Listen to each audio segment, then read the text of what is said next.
Guys আমাদের বাড়ির পাশে আমাদের যেহেতু ভোট কেন্দ্র, ঠিক আছে, তো সেখানে এসেছি। এসে দেখছি আগেবার তো আমার বিয়ের প্যান্ডেল হয়েছিল, আর এবার আমার বোনের বিয়ের প্যান্ডেল হয়েছে। দাঁড়াও দেখাই।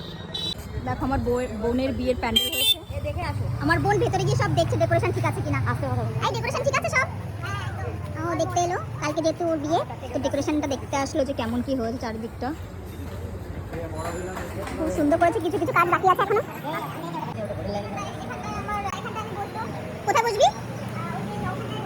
ও আচ্ছা, সব ফটো শট ইউটিউবের জন্য সব এখানে ইউটিউবার থেকে এখানে ব্লগিং করা হবে।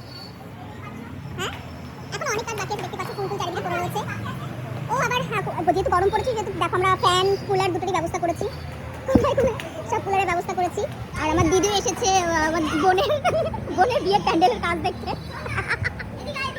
ও সাথে কিন্তু আমার মাও এসেছে।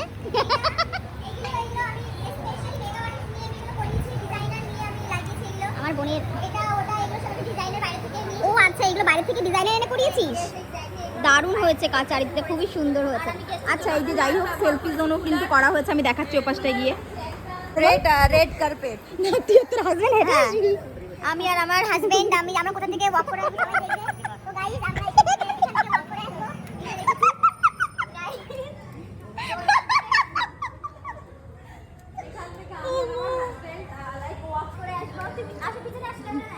ও আচ্ছা, তুই আর তোর বর এখান থেকে হেঁটে আসবি? তা হেঁটে অত দূরে যেতে পারবো না। যাই হোক দেখো কত সুন্দর করেছে।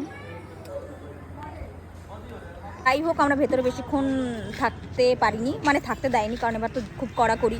তো যাই হোক আমরা যেটুকু আপনাদের দেখাতে পেরেছি, আপনারা সেটুকু দেখি সন্তুষ্ট থাকুন। আর যাদের যাদের তো এখানে ভোট, যারা যারা এখানে ভোট দিতে আসবে তারা তো দেখতেই পারবে কি দারুণ দুর্ধর্ষ ডেকোরেশন করেছে।